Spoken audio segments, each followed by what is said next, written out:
नमस्ते दोस्तों, आज देख सकते हो कि अडानी पोर्ट फायर हो चुका है, अंबुजा सीमेंट फायर हो चुका है। और उस दिन आपको पता है कौन सा स्टॉक फायर हुआ था? यहाँ पे अडानी ग्रीन। मैं आपको क्या बताना चाहता हूँ बताता हूँ, एक सेकंड ना। अडानी ग्रीन एनर्जी देख सकते हो आज नहीं चल रहा है, ठीक है। पर इसके पहले अडानी ग्रीन एनर्जी पूरा फायर हो चुका था, ठीक है। मतलब बोलने का मतलब ये है। और देखो मन्नापुरम फाइनेंस ये भी फायर हो चुका है। मतलब इसमें पैनिक बना रहे थे, अरे यार ये देखो ये भी अच्छा हुआ सामने ही आ गया, ठीक है। यूट्यूब वीडियो चालू कर लूँ, थोड़ा आराम से बात करेंगे। यहाँ पे देखो मैं आपको क्या बताना चाहता हूँ कि आज अडानी पोर्ट फायर हुआ और उस दिन अडानी ग्रीन फायर हुआ। जबकि क्या देखा जाता है, ठीक है, एक मतलब आप समझ के लो बात कि जब अडानी के कोई एक स्टॉक चलता है तो सभी चलते हैं ऑलमोस्ट। पर उस दिन क्या हुआ था ना, जिस दिन अडानी ग्रीन एनर्जी 20% चला था ना, मुझे याद आ रहा है 3-4 दिन हुआ, ज़्यादा नहीं, शायद फ्राइडे के दिन, आखिरी जो फ्राइडे था, तो उस टाइम अडानी पोर्ट 2-3% ऊपर था। पर आज अडानी पोर्ट देखो अराउंड 6 से 7% ऊपर है, पर अडानी ग्रीन ऊपर नहीं है। तो इससे क्या समझ में आता है कि हर एक स्टॉक का टाइम साइकिल है, ठीक है। हर स्टॉक अपने टाइम से चलेगा। अगर आप अच्छे स्टॉक में बैठे हो, मैं केवल अच्छे स्टॉक की बात कर रहा हूँ जो गुड फंडामेंटल स्ट्रॉन्ग कंपनी हो, बाकी अपर लोअर सर्किट वाली स्टॉक की नहीं। तो अगर आप अच्छे और गुड फंडामेंटल स्टॉक में बैठे हो, आज अगर आपका वो नहीं चल रहा है पर अदर स्टॉक दूसरों के स्टॉक चल रहे हैं, तो इसका मतलब ये नहीं कि आपका स्टॉक खराब है। और आपका स्टॉक आज चल रहा है और किसी दूसरे का स्टॉक नहीं चल रहा है, इसका मतलब ये नहीं कि आपका बहुत अच्छा और उसका बहुत खराब है। नहीं, सबका अपना एक टाइम साइकिल है, सब अपने टाइम साइकिल के हिसाब से चलते, सबका एक टाइम लिख दिया गया है, ठीक है। ऊपर से लिख के आता है कि ये टाइम पे चलेगा, ये टाइम पे चलना है। तो वही मैं बार बार बोलता हूँ ना, आप अपने ट्रैक पे रहो। आप भले धीरे चलो पर लंबा चलो। अब ट्रैक से हट के देखोगे कि दूसरी कार बहुत तेज भाग रही है, भाई उस लेन में दूसरी कार बहुत तेज भाग रही है। अब उस लेन में जाओगे तो ओवरटेक करना पड़ेगा। ओवरटेक बोले तो पीछे से एक्सीडेंट है, समझे, ओवरटेक डेंजर है, ठीक है। उतना हम नहीं झेल पाएंगे, हम बहुत एक्सपीरियंस वाले ड्राइवर नहीं, नए ड्राइवर है। तो हमको अपने ही लेन में चलना है, भले धीरे चले पर लंबा तो चलेंगे, समझ रहे हो ना। तो सब स्टॉक का एक टाइम साइकिल होता है। उस दिन अडानी ग्रीन फायर हुआ, आज अडानी पोर्ट हुआ। आज आपका नहीं हो रहा है, कल उसका हो रहा है, परसों आपका होगा, परसों उसका नहीं होगा। तो ऐसे ही होता है। यहाँ पे देखो एक मन्नापुरम फाइनेंस भी स्टॉक है। अब इसके ऊपर भी वीडियो बनाया था, अच्छा हुआ ये सामने आ गया, इसको कवर ही कर लेते हैं अभी इसमें। ये देखो मन्नापुरम फाइनेंस। यहाँ पे मैं आपको क्या दिखाना चाहता हूँ, एक सेकेंड ना। मन्नापुरम फाइनेंस, ये देखो क्या मन्नापुरम फाइनेंस, क्या कंपनी बर्बाद हो जाएगी? शेयर बेचने से पहले ध्यान से देखना, एक महीने पहले की वीडियो है, मन्नापुरम फाइनेंस क्या कंपनी बर्बाद हो जाएगी शेयर बेचने से पहले, ये वीडियो देख लो, ठीक है। मैंने ऐसे वर्ड्स यूज़ किए थे थंबनेल में। उस टाइम उसका प्राइस था 154, ठीक है। उसमें लोअर सर्किट लग रहा था, बहुत लोग परेशान थे कि भाई चल क्या रहा है, ठीक है।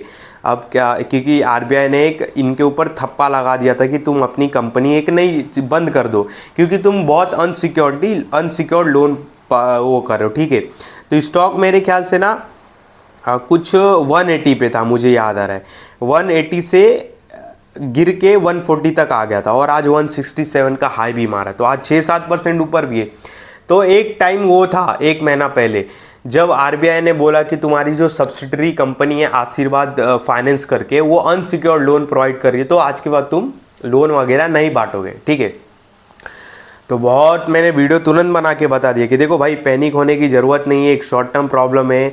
मुझे लगता है कि वापस इस लेवल पे आएगा जो लेवल से गिरा। ये सारे वर्ड्स यूज़ किए थे। एक सेकेंड, होनी हो जाए इससे अच्छा होनी अनहोनी पे ही थप्पा लगा होल्ड कर रहा है, स्ट्रॉन्ग हैंड होल्ड कर रहा है।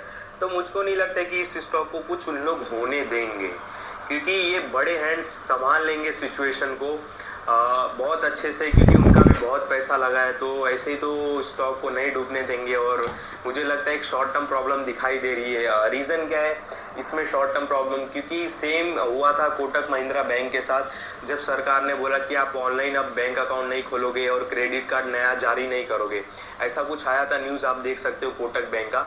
तो देखो इसमें मैं वीडियो में क्या बोल रहा था कि एक शॉर्ट टर्म प्रॉब्लम है। जब मन्नापुरम फाइनेंस का आता है, एक शॉर्ट टर्म प्रॉब्लम है। मुझे नहीं लगता है कि जो ये बड़े इन्वेस्टर है इस स्टॉक में जो इन्वेस्ट है, अराउंड 80 की 90% बड़े इन्वेस्टर इसमें। एक सेकेंड, हाँ देखूँ मैं यहाँ पे जाऊँ होल्डिंग में, कहाँ गया होल्डिंग में, हाँ रिटेलर्स की होल्डिंग 23 है, उसमें से भी ये बड़े लोगों ने इसमें होल्ड करके रखा है। तो अराउंड 70% के ऊपर किसकी होल्डिंग थी? एफआईज, डीआईज और म्यूचुअल फंड और एफआईज, डीआईज और अपने हो गए प्रमोटर्स हो गए। तो 70% से ऊपर इनकी होल्डिंग है, तो बहुत स्ट्रांग हैंड है इन लोग, ठीक है। इनके पास पावर है जाके आरबीआई से बैठ के बात कर सके, तो ये अपनी कंपनी को यूं नहीं डूबने देंगे, ठीक है। और आज के डेट में तो समझ जाओ कि कंपनी कोई जल्दी नहीं डूब सकती फाइनेंस वाली। क्यों?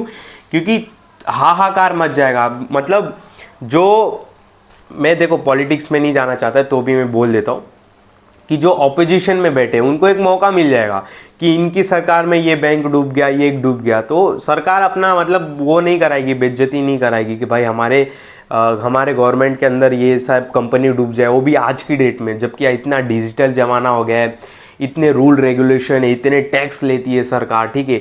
ये होने के बावजूद भी कोई फाइनेंस बैंक डूब जाए, सरकार नहीं होने देगी। तो मैंने क्लियर बोला था, एक शॉर्ट टर्म प्रॉब्लम में वेट करो, टाइम दो, थोड़ा रुक जाओ, आएगा ऊपर। और देखो आज 6-5% की बाइंग है, कौन बाइंग कर रहा है?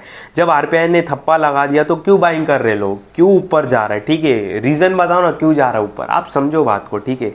ऐसे शॉर्ट टर्म प्रॉब्लम को फाइंड करना चाहिए, ठीक है। ऐसे ही मैंने अडानी का भी बताया था टेलीग्राम पे, आप जाके वहाँ पे ज्वाइन होगे ना, आप देखो वहाँ पे मैं अपडेट करता हूँ बहुत अच्छा, डिस्क्रिप्शन में लिंक रहेगा, जाके एक बार देखो मैंने कितने अच्छे वहाँ पे मैसेज करके रखे, जो भी स्टॉक से रिलेटेड अपडेट आते हैं वहाँ पे आपको देखने के लिए मिल जाएंगे। तो भाई इस तरह आज देखो अंबुजा फायर हो गया, तो सबका एक टाइम साइकिल है, चलता है, कोई टाइम साइकिल के हिसाब से गिर जाता है। इसमें अब देखो दो चीज़ सीखने के लिए मिल रही।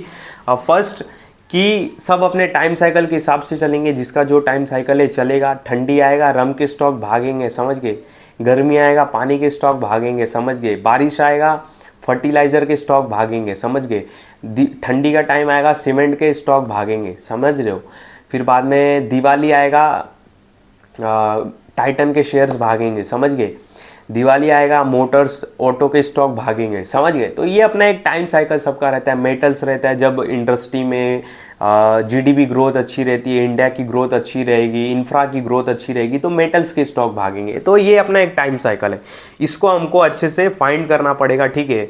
इसके लिए बहुत दिमाग शांत रखना पड़ेगा ये सारी चीज़ें समझने के लिए। और सेकेंड हमने क्या देखा कि कभी भी देखो कंपनी में क्या शॉर्ट टर्म प्रॉब्लम चल रहा है कि परमानेंट प्रॉब्लम है। अब आरबीआई ने थप्पा लगा दिया कि तुम लोन नहीं बांट सकते हो, तो इसका मतलब ये तो अपने नियम सुधारेंगे ना, इनको अपना चलाने का धंधा, नियम सुधारेंगे तो एक शॉर्ट टर्म प्रॉब्लम है। हाँ, कल को कंपनी ये बोली कि हम अपने नियम नहीं सुधारेंगे, आरबीआई का हम रूल नहीं फॉलो करेंगे, भले कंपनी बंद हो जाए, तो एक अलग बात है। पर जब आरबीआई से थप्पा आ रहा है कि भाई तुम लोन मत बांटो, अनसिक्योर्ड लोन बांट रहे हो, तो उनका यही जवाब रहेगा कि हम फिर सिक्योर्ड लोन बांटेंगे, सिंपल, ये करेंगे तो प्रॉब्लम सॉल्व। तो ऐसे ही होता है, समझ गए। बाकी किसी भी स्टॉक से रिलेटेड आपके सवाल जवाब रहेंगे, आप कमेंट भी कर सकते हो। और हाँ, आप टेलीग्राम चैनल ज्वाइन करना, वहाँ पे बहुत अच्छे अपडेट देखने के लिए आपको मिलेंगे, आईपीओ से रिलेटेड, स्टॉक से रिलेटेड, पर्सनल वहाँ पे आप मेरे को मैसेज भी कर सकते हो। और प्लस क्या बोलते कि अच्छे स्टॉक कुछ आते तो वहाँ पे अपडेट कर देता हूँ। फिर निफ्टी को लेके व्यू, सारी चीज़ें वहाँ पे आपको देखने के लिए मिल जाएंगे। व्हाट्सअप भी है टेलीग्राम पे, आप ज़्यादातर टेलीग्राम ज्वाइन करना, क्योंकि व्हाट्सअप पे थोड़ा कम फीचर है, टेलीग्राम पे थोड़ा ज़्यादा फीचर है, ठीक है। वहाँ पे लोग भी ज़्यादा है टेलीग्राम पे, आपकी जो मर्जी जिस पे ज्वाइन हो, क्योंकि दोनों पे मैं सेम ही अपडेट करता हूँ, ठीक है। तो इस वीडियो में आपको कोई भी बाय सेल का कॉल नहीं है, ध्यान देना। जो भी मैंने अभी बातें बताई केवल समझाने के लिए बताई, बाकी मेरे किसी भी वीडियो में कभी भी बाय सेल का कॉल नहीं रहता, इस बात का ध्यान देना।